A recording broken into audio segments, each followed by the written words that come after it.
अब 61 नम्बरमा हेरौँ solve the range of value up to 180 degree जसमा रहेको sin θ minus tan θ equals to 0 sin θ minus tan θ equals to 0 भनेपछि sin θ minus यो tan θ लाई हामी के लेख्न सक्यो त sin θ by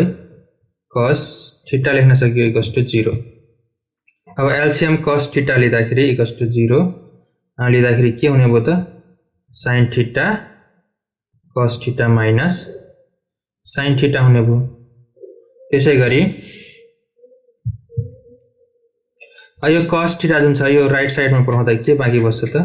sin θ cos θ minus sin θ equals to 0 into cos θ हुन्छ त्यसैगरी यो दुईटामा के कमन आउँछ त sin θ कमन आउँछ भनेपछि बाँकी बच्यो cos θ minus 1 equals to 0 हो यति आइसकेपछि अब हामी के गर्छौं भने दुईटा कन्डिसन लिन्छौं के त एकचोटी sin θ equals to 0 एकचोटी cos θ minus 1 equals to 0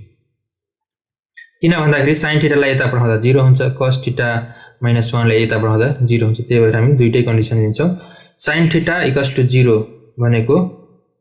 sin θ equals to 0 भनेको sin 0 डिग्री हो भनेपछि θ equals to 0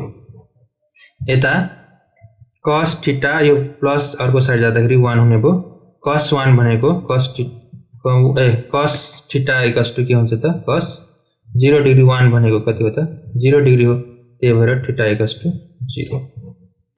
के भयो त आन्सर